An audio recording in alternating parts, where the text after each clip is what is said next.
thainews.prd.go.th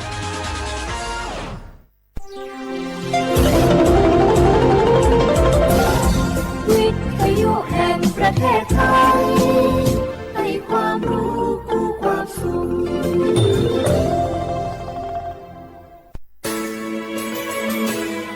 สถานีวิทยุกระจายเสียงแห่งประเทศไทยจังหวัดเชียงใหม่ AM 1476 กิโลเฮิรตซ์สถานีวิทยุภาคภาษาชาติพันธุ์แห่งเดียวในประเทศไทยที่มีความทันสมัยเชื่อถือได้สร้างอัตลักษณ์กลุ่มชาติพันธุ์สู่สากล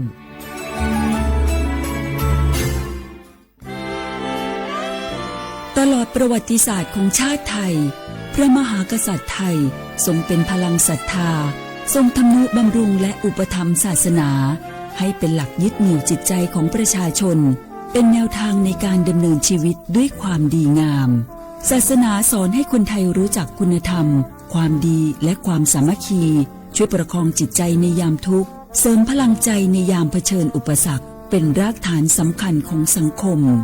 ด้วยพระบารมีแห่งพระมหากษัตริย์และศาสนาอันเป็นที่พึ่งทางใจคือพลังศรัทธาที่ล้อมรวมคนไทยทั้งชาติสู่ความมั่นคงสงบสุขและยั่งยืนตลอดไป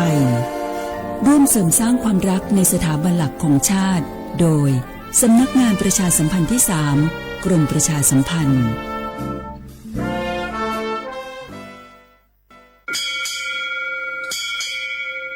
โอบูดาจ้าโอมิชเปอร์เหมือนซุ้มคาก็ว่าย้อซงโอดูธรรมาสถานีวิทยุภาษาชาติพันธุ์แห่งเดียวในประเทศไทยทันสมัยเชื่อถือได้แล้วพบกันที่สวทเชียงใหม่ AM 1476 กิโลเฮิรตซ์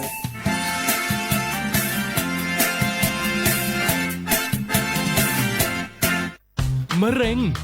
ไตวายหลอดเลือดสมองสารพัดโรคค่าใช้จ่ายสูง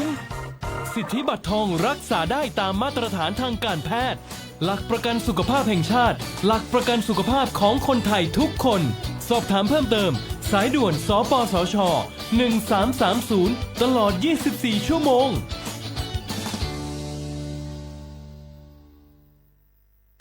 เจ็บป่วยฉุกเฉินวิกฤตอันตรายถึงชีวิตคนไทยทุกคนใช้สิทธิเจ็บป่วยฉุกเฉินวิกฤตเข้ารักษาโรงพยาบาลใกล้ที่สุดได้ทันทีไม่เกิน72ชั่วโมงตามนโยบายรัฐบาลให้ความคุ้มครองสอบถามเพิ่มเติมสายด่วนสปสช1330ตลอด24ชั่วโมง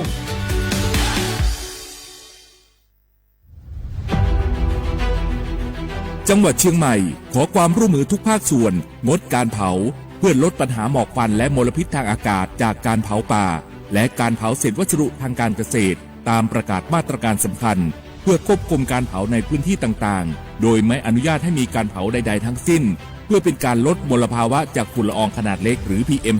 2.5 ตั้งแต่วันที่ 1 มกราคมถึง 31 พฤษภาคม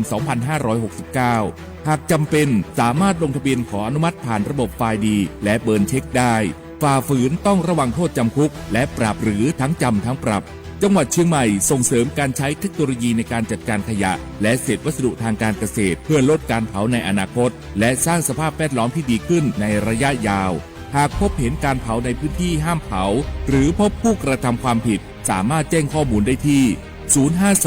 053-112-808 หรือ 191 ตลอด 24 ชั่วโมง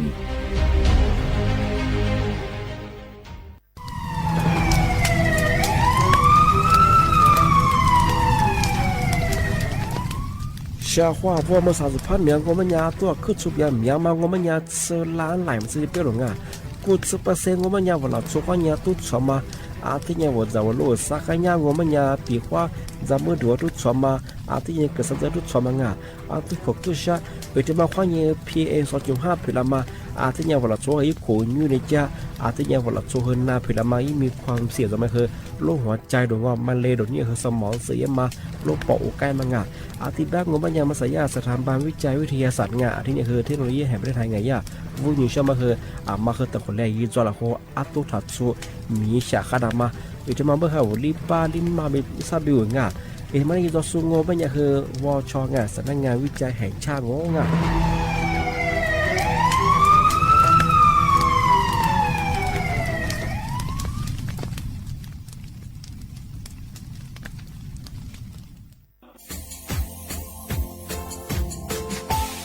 าว่าบราวันมาปีใหม่อาทิตย์ตาจินชามองมันยังไงอามุสาจังหวัดเชียงใหม่ค่อยมาปีใหม่ปากไก่ฝรั่งที่5ที่นี่ของพวกเขายังว่า5 3次ที่นี่สังเกตคนอยู่ตรงนี้โฉดซื้อกูกว่ามาคืออาตุทัดโซดกกับปากกับเมียนเดสพิอาลุมีโดขยันโดอาจุเปดกจัดสุความแบบดิต้มแบงอาตุทัดโซบรังอาทิยาวพื้นที่หรือตัวจางโง่เป็นยังก็ยาระบบไฟดีข้อนี้มาอนุญาตอยู่ไม่คือมาคืออาตุทัดโซดกอาทิยังปีข้าววัดตุ้ด2เป็นยังฝากฟื้นยังคือกลุ่มหมายละชัวยาชัวยาโซดกอาทิบ้างก็เป็นยังมาอาตุชัวอาตุเบียพะมัวโง่เป็นยังอโวโทแจ้งศูนย์อำนวยการแก้ไขปัญหาหมอกควันอาทิยังคือฝุ่นละอองมาคือจังหวัดเชียงใหม่ยี่เบอร์โทรโง่เป็นยัง053อาทิยัง112808หรือที่มาโง่เป็นยังสำนักงานประชาสัมพันธ์จังหวัดเชียงใหม่ก็ยังดีปีมากทีเดียวประกาศฝรั่งอันนี้ประกาศมาก็ตะวันเลยจะหลอกฝรั่ง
少嘞。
只拉头。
ที่ยังนี่มีปากกาใจช่วงกันมาสับเฮโซอัตโตมังเกโชงะอาวกับปากกามีงะอาทิตย์ถึงยามาสาสถาบันวิจัยแห่งประเทศไทยไปมาช่วงงะอาวภาคเหนือตะปงก็บอกงะมีอันนี้บ่เฮเจออัตโตเบียมันยังเฮวลาโชกันนี่เบียมันงะวลาโชกันชอบมันงะตมาเฮกูซภาษาบ่เชงะที่ยังเฮยาบ่เฮสู่กับกูยังก็เช่นยังบ่เฮงะพื้นที่มาอัตโตชองะเสียหายไม่ยังยึดไหลเขาไม่ยังซื้อล้านไหลหมดสติลีเสียหายไม่ใช่ไงที่ว่ายังมาเฮงแต่คนแลยึดจะเราอัตโตถัดโซงอัตโตคือปัจจุบันไม่ยังงออะไรก็ได้บ่อัตโตขู่เชี่ยงความฟูชิดได้บ่ยีหมอกควันอีมลพิษอีดุจวงบ่เราชุบบ่มาสางกับปากก็ไม่เจอกันยังก็จำนะเหมือนจะบ่ไม่สื่อแต่ก็เราไปสื่อพินน้ำมั้งเลยบินน้ำมาจะมากินแหล่ง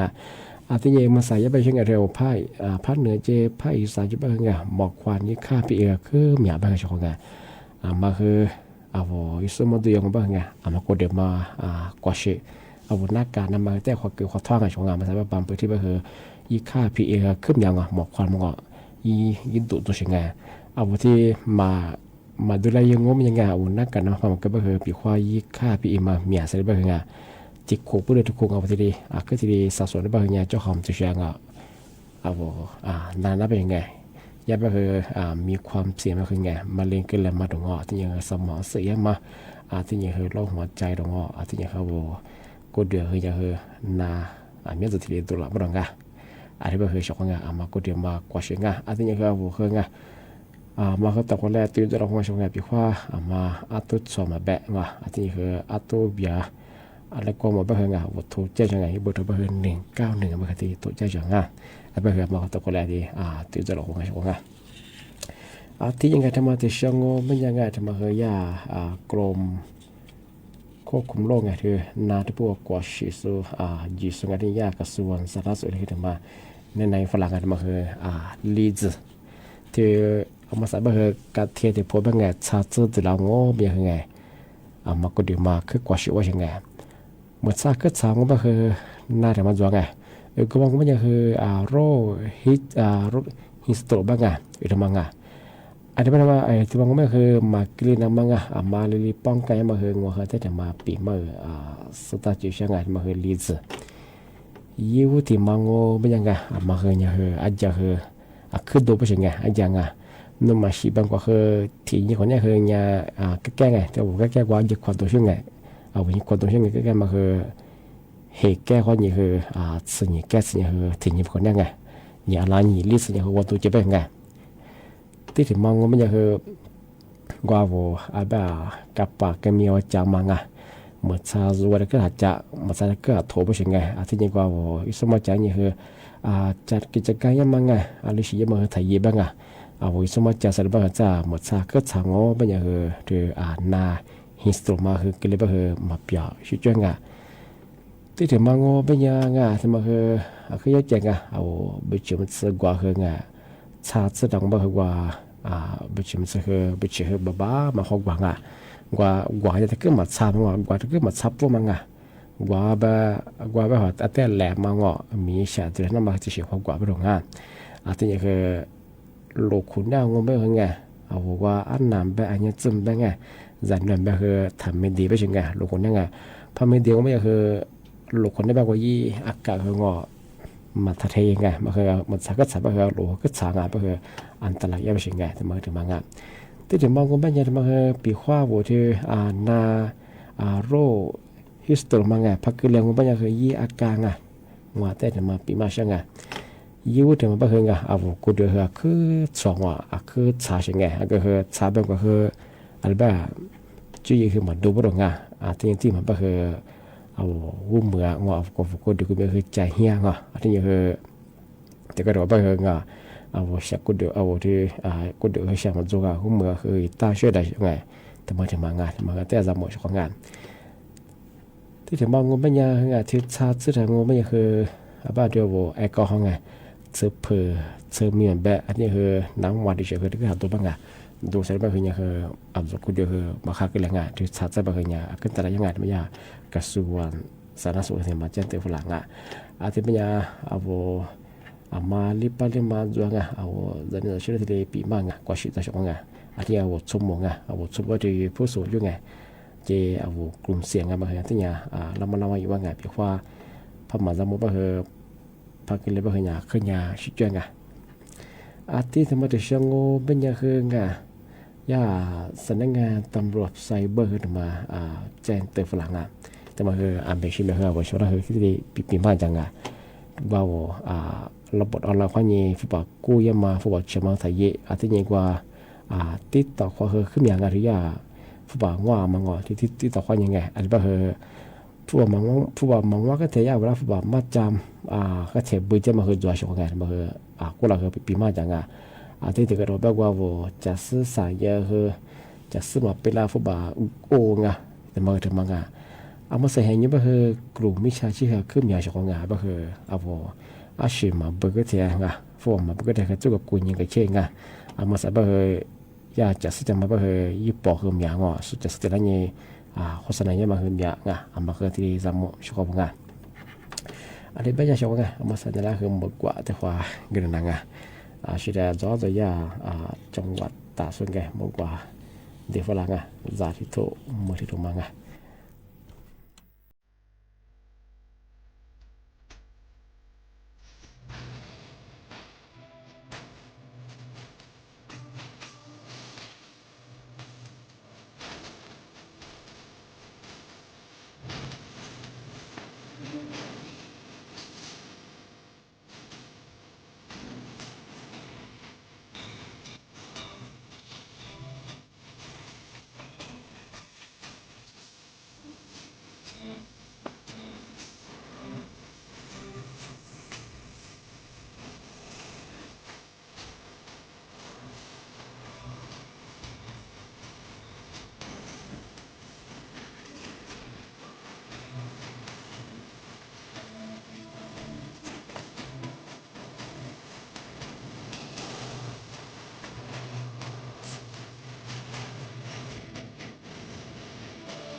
每次面对自己老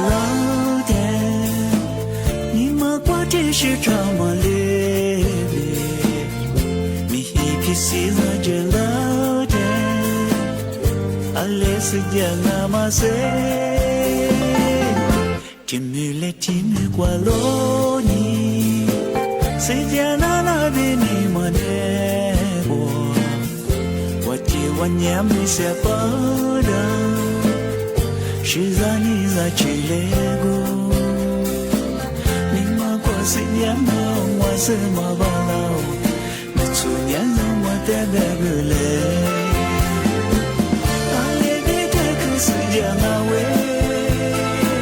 你是让你带嘛世界啦，你妈哭过，你带着的，就让你在去那个。是点么？我是么巴老，你出面让我带那个来。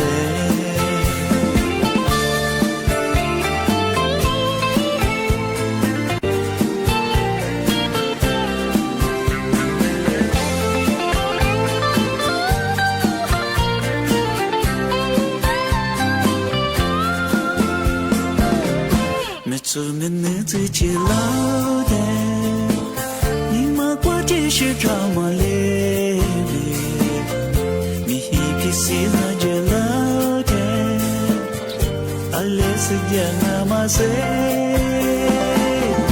天没来天没过罗尼，谁家那边你们的我的我年没下班的，是让你在去那个。是年嘛，我是嘛巴老，你出年让我带那个来，阿里的这个世界那位，你是让我带嘛世界啦，你嘛哭过，你带的着，就让你来去那个，你嘛过世界嘛，我是嘛巴老，你出年。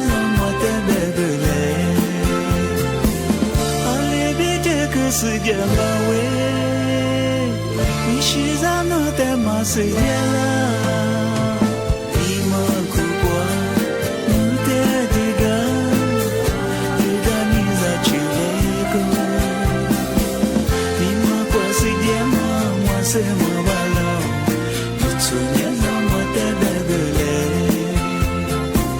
你嘛过世界嘛，我是嘛巴老。出年让我带那个来。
นูแต่เนี่ยมันเนี่ยว่าจุย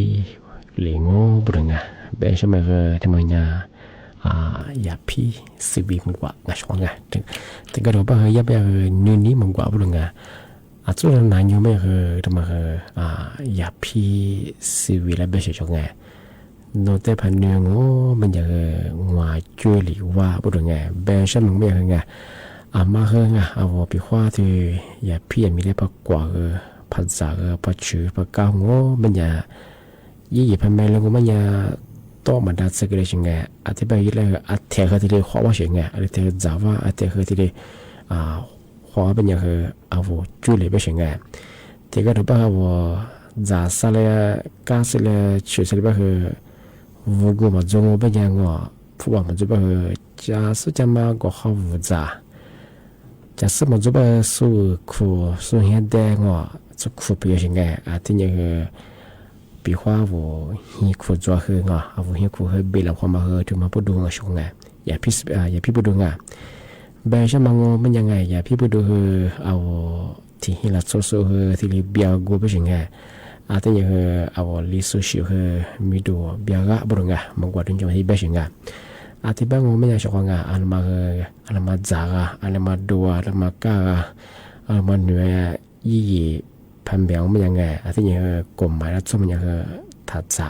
ทายเย่ชอบงานเอาพายงอ๋อเป็นยังยี่ต้มมันทำเป็นยังไงเอากูเดือดเบียกะงอเอากูเดือดชื่อแล้วไปเลยยังไงมาบีเฉยชอบงานเอาตัวยังไงปีว่าเอาที่อย่าพี่มันจะสลงมันยังไงจัวก้าในเด็กไงไม่เสือตัวห้องดาวชงไงตะเกาบ้างอ่ะเป็นมันชื่อยังไงมาบีว่าเอาก็ดูชุดแล้วเป็นยังไงที่ยังเคยจะมันไงเอาลิซูชิมีดูเบียกะบุรุงอ่ะทำไมมันกว่าจังไงทำไมแต่ใช้เกินเช้าชงแล้วไงอันนี้เป็นอันมาจ่าอันมาดูเนี่ยกฎหมายแล้วชอบมายี่แม่ไม่เคยถ่ายเยอะไงทำไมปีมาเช้าชงแล้วไงที่มาแต่ช่วงมันยังคือไงเอามาสั่งว่าช่วงปิดเทอมไงเอาวันเดือนถูสุดๆว่าเอามาสั่งยังคือสาหาลีหาว่าจูปิวงูเป็นยังคือชาติว่าวันเดือนคืองอาจจะการยังเชื่องอาจจะว่ามีโอกาสไงมีเชื่อไงอันตรายยังไงคือช่วงปิดเทอมวันเดือนคืออาจจะการยังบางอย่างว่าลูกคนรู้บ่อยจะว่าอาจจะชัดเลยมาคือขึ้นยามยามไปยังไงที่บ้านของปัญญาที่ว่าบ้ามาอยู่สูงว่าผู้ปกครองว่าชั่วโมงมาจากเนี่ยมันเชื่อว่าลิบไปแล้วมาที่เลยก็เขาตื่นจะดูแลยี่ไปยังไงปีว่าอาจจะพอหกกันเนี่ยยังไม่ช่องที่ที่มาซาที่ไหนไปช่วงสงกรานต์อาจจะที่ไปว่าอาจจะที่สุดไปหลังอันนี้ไปมาจะต้องหกกันเนี่ยว่าเมสมาตลอดตัวแล้วช่องไงอันจากนี้ก็เป็นก็ไม่ยาเอาจะเนื้อละชูฟูนี่เนื้อดอกกันเนี่ยเป็นไงถ้าเยี่ยชงละชุ่มยาอาจจะกว่าเยี่ยขชิดดีจะนั่งกว่าชิดดีไปเลยเลยวุ้นก็ไปเลยจะชัดเลยมาเกินนะอาจจะเป็นยาชงเอาชูวัวเธอเอาหัวเตะสู้เธอมาเธอที่ประเทศใจเนี่ยที่เลยก็เขาตื่นจ้างานมาอาจจะปีบ้างใจเตยชังกะอาจจะยี่ที่ว่าอาจจะเด็กฝักกันเนี่ยไปจะเนี่ยเป็นยังไงอะไรกว่าเนี่ยแล้วก็มันเนี่ยมาคือสมัครซื้อชงไงแต่นี่ไปให้จากกันเนี่ยไม่งออะไรไปว่าสู้คืออาทิตย์เนี่ยตื่นจากชงงานทำไมปีมาเจนเตยชงงานที่มาถึงชงก็ปัญญาชงงานมาถึงชบ้านไทยมาชงไปยังไงถ้านี่เป็นกองปุ๊กคนยังไงว่าหาสงวนเนี่ยสักไงมาคือโตถัดสู้งานชงงานมาสั่งไม่เฮงมาตัวปัจจัยส่วนที่สิ่งนี้ที่สิ่งส่วนที่โคจรเขาไปที่สิ่งเบี่ยงไงกูถึงจะกูเล่าชื่อกันเนาะอำเภอเชียงดาวบ่ไงลิโซเฮนี่สวรรค์สุดเดียวไงส่งไงเนาะมีกี่มีกี่รถสวยยังไงบ่โซยี่ทุกใจบ่อย่าจันให้หลายยังไงทีเลยโคเดียวกันจงลงภาวะไงตัวคือปัจจัยมันยังไงอย่าก็คือมาข้างยี่หมอกความจัวมรพิษจัวยี่ตัวจัวอันนี้เราหลักสุดสุขภาพงอน่าคือพิจารณาชงไงอาจจะเป็นไงมาคือตัวถัดสุดแบบสุดที่ประกาศใจชงงาทำไมแต่ปีมาสมาชิกช่างอาจจะเป็นไม่ใช่ชงงานะปีมาคืออาจจะเลี้ยจงอาจจะคือที่ตัวควางเอาอะไรการลิสุงด้วยตัวความมันละควางไหนๆไปคือสมมติควางยี่จิ้มตัวควางดูที่มูลแล้วมันยังไงยี่โมควางยี่3 โมงที่ยี่มาคือยี่ควาตัวยังไงไหนๆที่ควา thì một lo thì hoa nên này bây giờ chủ một khoa nhà chơi mua à nạt thì nhà khoa nhẹ nạt nhà sắp tới àวิทยุต้องมองว่าไงว่าวิทยุยังคือยี่คลื่นความถี่ยังไงที่ตัวลี่ฮะชีสโชว์ว่าตัวยังตัวยังไงยี่ระบบก็คือระบบ AM ไงอันนี้เรา Facebookเพจก็คือสวทเชียงใหม่ไง AM 1476กิโลเข้าที่เลยไลฟ์สดอย่างว่าเฉพาะถ้าวิทยุนั้นจะสู้ไงไลฟ์สดตีสู้มาแล้วคือโดยชีดว่ามาไงพูดจากชีดว่าคำยาวันจริงที่ยังคือนั่นจะเป็นอะไรทั้งตัวเจ๊งที่ยังแค่นี้ว่าขึ้นด้วยเหรอแล้วก็เยอะไปเปลี่ยนยี่ข้อความยี่กุยเจ๊ชงงาที่เป็นขนาดตัดซานี่แหละที่ผมงานที่เป็นที่ความมุ่งหน้าความข้อความสวัสดีครับ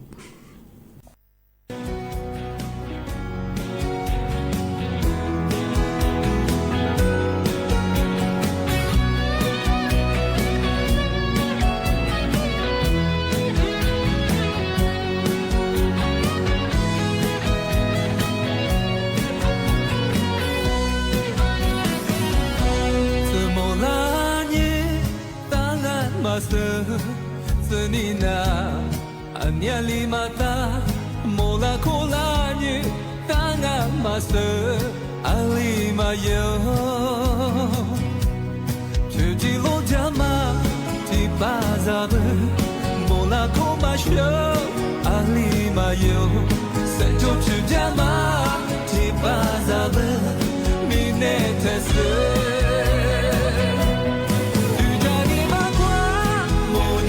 秀，记得来你秀，这拉大年，阿里马一佛，错字白马，只领阿贝，就在你马关，莫你马秀，走在这白马，你这马就，两马蹄子关，你跨把是，若塞俩地雷。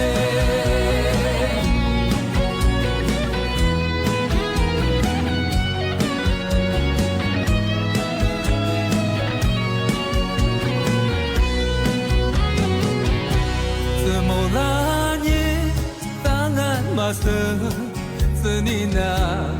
安尼里马达，莫拉库拉尼，当阿马斯，阿里马尤，就比罗加马，提巴扎布拉，莫拉尼马修，阿里马尤，三九万亚马，提巴扎布拉，米内特斯。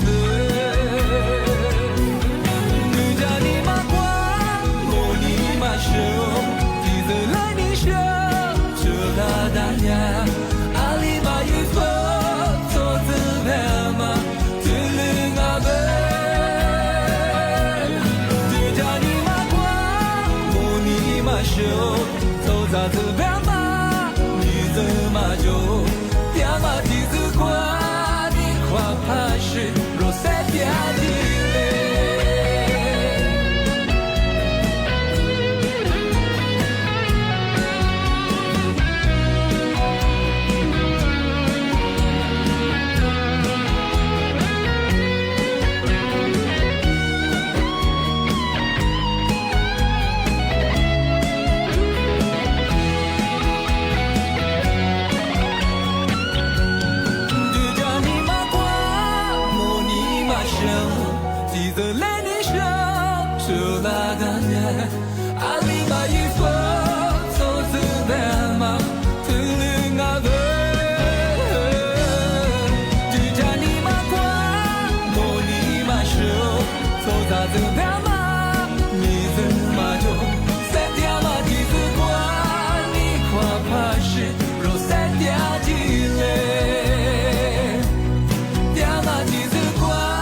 ที่นี่สถานีวิทยุกระจายเสียงแห่งประเทศไทยต่อไปเสนอข่าวซึ่งมีหัวข้อข่าวดังนี้รัฐบาลแถลงนโยบายต่อรัฐสภาชูนโยบาย5ด้านขับเคลื่อนประเทศนายกรัฐมนตรีย้ำบริหารราชการโปร่งใสใช้งบอย่างมีวินัยและลดหนี้ระยะยาวกระทรวงคมนาคมเตรียมเสนอคณะรัฐมนตรีขออนุมัติงบประมาณช่วยเหลือผู้ประกอบการขนส่งตั้งเป้าตรึงราคาค่าโดยสารจนถึงเดือนพฤษภาคมนายกรัฐมนตรีอังกฤษและผู้นำสหรัฐเห็นพ้องถึงความจำเป็นสำหรับแผนการที่จะทำให้การเดินเรือในช่องแคบฮอร์มุซกลับมาดำเนินการได้อีกครั้งการแข่งขันแบดมินตันชิงแชมป์เอเชียที่สาธารณรัฐประชาชนจีนกุลวุฒิวิทิตสารผ่านเข้ารอบก่อนรองชนะเลิศได้สำเร็จต่อไปเป็นรายละเอียดของข่าวรัฐบาลแถลงนโยบายต่อรัฐสภาชูนโยบาย5ด้านขับเคลื่อนประเทศนายกรัฐมนตรีย้ำบริหารราชการโปร่งใสใช้งบอย่างมีวินัยและลดหนี้ระยะยาวในการประชุมร่วมกันของรัฐสภาวันนี้ซึ่งถือเป็นวันแรกของการพิจารณาเรื่องด่วนคณะรัฐมนตรีแถลงนโยบายต่อรัฐสภาตามมาตรา162ของรัฐธรรมนูญนายอนุทินชาญวีรกูลนายกรัฐมนตรีและรัฐมนตรีว่าการกระทรวงมหาดไทยแถลงว่าประเทศไทยกำลังเผชิญแรงกดดันด้านเศรษฐกิจสังคมสิ่งแวดล้อมและความมั่นคงรัฐบาลยึดหลักสำคัญ3ประการได้แก่พิทักษ์สถาบันชาติศาสนาและพระมหากษัตริย์ยึดมั่นระบอบประชาธิปไตยและหลักนิติธรรมควบคู่ธรรมาภิบาลทั้งนี้รัฐบาลจะเดินหน้านโยบายควบคู่กับการแก้ไขปัญหาเฉพาะหน้าและปรับโครงสร้างประเทศผ่านระบบบริหารภาครัฐแบบบูรณาการร่วมกับภาคเอกชนและประชาชนพร้อมเร่งพัฒนาระบบดิจิทัลภาครัฐภายใต้นโยบายหลัก5ด้านได้แก่เศรษฐกิจสนับสนุน SME และเศรษฐกิจดิจิทัลยกระดับเกษตรและท่องเที่ยวมูลค่าสูงด้านความมั่นคงเสริมชายแดนจัดการปัญหาข้ามพรมแดนและพัฒนาระบบทหารอาสาด้านสังคมพัฒนาด้านการศึกษาเรียนฟรีมีงานทำสาธารณสุขและใช้เทคโนโลยีปัญญาประดิษฐ์หรือ AI ด้านสิ่งแวดล้อมบริหารน้ำและลดก๊าซเรือนกระจกและด้านภาครัฐปฏิรูปราชการแก้กฎหมายล้าสมัยและปราบปรามคอร์รัปชันการบริหารราชการแผ่นดินของรัฐบาลจะดำเนินการโดยยึดประโยชน์ของประเทศและประชาชนเป็นที่ตั้งภายใต้กรอบวินัยการเงินการคลังด้วยความรอบคอบโปร่งใสตรวจสอบได้และส่งเสริมบทบาทภาคเอกชนในการลงทุนพัฒนาโครงสร้างพื้นฐานและให้บริการสาธารณูปโภคขั้นพื้นฐานและลดภาระหนี้สาธารณะของประเทศในระยะยาวรัฐบาลพร้อมที่จะเติมเต็มและทุ่มเทสรรพกำลังที่มีอยู่อย่างเต็มความสามารถเพื่อแก้ปัญหาปากท้องของพี่น้องประชาชนและนำพาประเทศไทยก้าวสู่การพัฒนาที่เต็มศักยภาพจากนั้นสมาชิกอภิปรายโดยนายณัฐพงษ์เรืองปัญญาวุฒิสสบัญชีรายชื่อพรรคประชาชนอภิปรายว่าในนโยบายของรัฐบาลยังไม่มีความชัดเจนทั้งที่ประชาชนต้องการเห็นทิศทางของรัฐบาลในการแก้ปัญหาต่างๆโดยเฉพาะเรื่องราคาน้ำมันฝุ่น PM 2.5 และปัญหาชายแดนวิกฤตด้านเศรษฐกิจอย่างวิกฤตน้ำมันวิกฤตด้านสังคมอย่างเช่นเรื่องเครือข่ายทุนเทาและสแกมเมอร์วิกฤตด้านความมั่นคงอย่างเช่นความขัดแย้งกับประเทศเพื่อนบ้านและวิกฤตด้านสิ่งแวดล้อมอย่างเช่นในเรื่องของปัญหาฝุ่นข้ามพรมแดนแทบทุกวิกฤตเป็นวิกฤตที่เกี่ยวข้องกับคนในประเทศแต่สิ่งที่รัฐนี้ปกป้องอยู่มาโดยตลอดไม่ได้เลือกที่จะปกป้องประชาชนก่อนสิ่งที่ประเทศกำลังมองหาอาจจะไม่ได้อยู่ในเล่มคำแถลงนโยบายเล่มนี้แต่มันคือรัฐบาลที่ไม่ได้เลือกที่จะรักษาระเบียบเดิมแต่เลือกที่จะสร้างอนาคตใหม่ให้กับประชาชนส่วนนายอภิสิทธิ์เวชชาชีวะสสบัญชีรายชื่อพรรคประชาธิปัตย์มองว่านโยบายรัฐบาลยังไม่สร้างความหวังให้ประชาชนหลายนโยบายที่หาเสียงไว้เช่นค่าไฟฟ้า3 บาทพยาบาลอาสาประจำหมู่บ้านและโครงการแลนด์บิดไม่ถูกบรรจุในนโยบายรัฐบาลนอกจากนี้ยังขาดตัวชี้วัดตรวจสอบความก้าวหน้าของโครงการขาดความสอดคล้องกับความต้องการของประชาชนและไม่มีความชัดเจนเรื่องคุณธรรมจริยธรรมรวมถึงแผนรองรับวิกฤตพลังงานและความไม่แน่นอนในอนาคตนันนภาแสนตุ้มรายงานขณะที่รองนายกรัฐมนตรีและรัฐมนตรีว่าการกระทรวงการคลังระบุการแก้ปัญหาเศรษฐกิจจากภาวะสงครามต้องใช้ทุกเครื่องมือดูแลประชาชนให้ครอบคลุมทุกกลุ่ม นายเอกนิติธันประภาสรองนายกรัฐมนตรีและรัฐมนตรีว่าการกระทรวงการคลังชี้แจงต่อสมาชิกรัฐสภาถึงความกังวลในการแก้ไขปัญหาเศรษฐกิจจากภาวะสงครามว่าเป็นเหตุการณ์ที่ทั่วโลกได้รับผลกระทบโดยเฉพาะด้านราคาน้ำมันเชื้อเพลิงที่ผ่านมารัฐบาลได้ใช้กลไกกองทุนน้ำมันเข้าไปอุดหนุนและใช้งบประมาณที่เหลืออยู่เข้าไปช่วยลดผลกระทบให้ได้มากที่สุดโดยย้ำว่าในฐานะที่ดูแลกระทรวงการคลังมีความจำเป็นต้องใช้ทุกเครื่องมือดูแลประชาชนในทุกกลุ่มและในการประชุมคณะรัฐมนตรีนัดพิเศษวันเสาร์ที่ 11 เมษายนนี้จะมีการหารือถึงมาตรการที่ดูแลภาคการขนส่งกลุ่มเปราะบางและภาคการประมงเพื่อไม่ให้กระทบต่อประชาชนตลอดจนภาคการท่องเที่ยวเป็นสิ่งแรกที่เราตั้งใจที่จะช่วยประชาชนลดผลกระทบเขาขณะเดียวกันเราก็ต้องเตรียมเม็ดเงินเตรียมทรัพยากรที่จะดูแล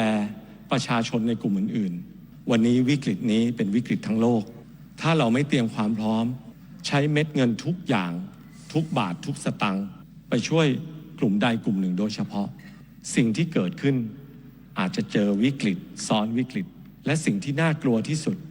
อาจจะนำมาสู่วิกฤตเศรษฐกิจเราจะต้องป้องกันไม่ให้เจอวิกฤตเช่นนั้นครับนายเอกนิติกล่าวอีกว่าสถานการณ์ครั้งนี้ได้ทำลายโครงสร้างพื้นฐานด้านพลังงานอย่างมากซึ่งคาดว่าภายใน 1-2 ปีจะกลับมาสู่ภาวะปกติได้ดังนั้นไทยจึงต้องเปลี่ยนวิกฤตนี้ให้เป็นโอกาสและเตรียมพร้อมในระยะยาวด้วยการส่งเสริมให้คนไทยและภาคธุรกิจก้าวสู่การเปลี่ยนผ่านส่งเสริมการใช้พลังงานสะอาดและผลิตน้ำมันจากผลผลิตทางการเกษตรด้านรองนายกรัฐมนตรีและรัฐมนตรีว่าการกระทรวงพาณิชย์ชี้แจงนโยบายเร่งด่วนต่อสภาผู้แทนราษฎร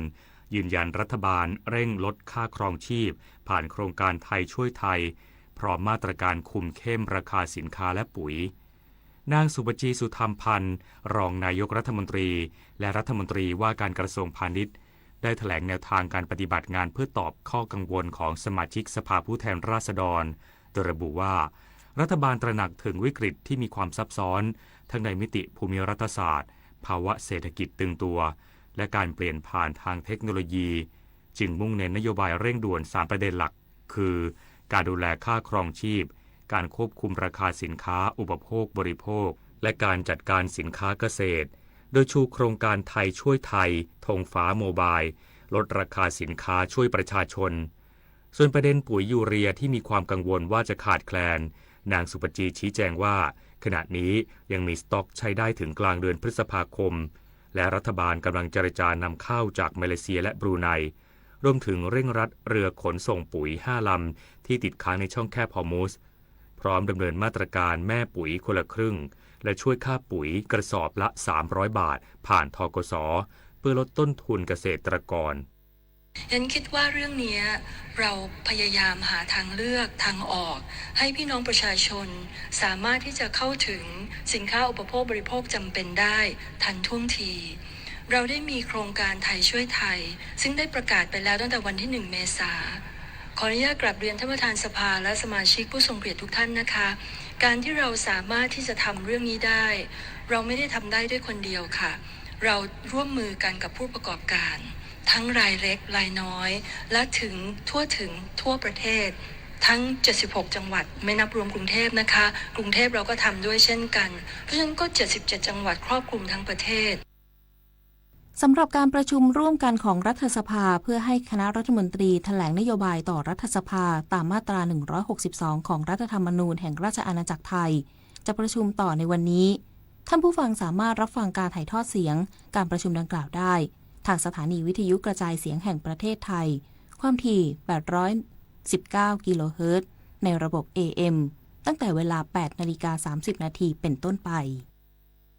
คณะกรรมการคดีพิเศษรับคดีกักตุนน้ำมันเป็นคดีพิเศษนำร่องกรณีเรือบรรทุกน้ำมันที่จังหวัดสุราษฎร์ธานีเป็นคดีแรกพันตำรวจตรียุทธนาแพรดำอธิบดีกรมสอบสวนคดีพิเศษหรือ DSI เปิดเผยผลการประชุมคณะกรรมการคดีพิเศษ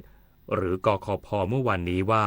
ที่ประชุมมีมติเห็นชอบกำหนดรายละเอียดความผิดที่เกี่ยวข้องกับกฎหมายสินทรัพย์ดิจิทัลอาชญากรรมทางเทคโนโลยีบัญชีม้าและกฎหมายการซื้อขายล่วงหน้าให้เข้าข่ายเป็นคดีพิเศษโดยที่ประชุมมีมติเห็นชอบให้ดำเนินคดีกับผู้ค้าน้ำมันที่กระทำผิดทางอาญาโดยอ้างอิงนิยามตามกฎหมายการค้าน้ำมันเชื้อเพลิง ซึ่งได้รับผลกระทบจากสถานการณ์ความขัดแย้งในตะวันออกกลางกรมสอบสวนคดีพิเศษจะจัดตั้งคณะพนักงานสอบสวนร่วมกับหน่วยงานที่เกี่ยวข้องเพื่อดำเนินการกับผู้กระทำผิดทุกกลุ่มอย่างเท่าเทียมและเสมอภาคสำหรับการทำงานในช่วงแรกจะนำคดีน้ำมันที่จังหวัดสุราษฎร์ธานีมาเป็นคดีนำร่องซึ่งเป็นกรณีที่พาณิชย์จังหวัดแจ้งความร้องทุกข์ไว้เนื่องจากพบความผิดปกติเข้าข่ายการปฏิเสธการจำหน่ายหรือประวิงเวลาขนส่งน้ำมันโดยกรมสอบสวนคดีพิเศษจะออกหมายเรียกพยานทั้งบริษัทคลังน้ำมันและผู้ค้ารายใหญ่เพื่อรวบรวมหลักฐานมาพิจารณาต่อไปกระทรวงคมนาคมเตรียมเสนอคณะรัฐมนตรีขออนุมัติงบประมาณช่วยเหลือผู้ประกอบการขนส่ง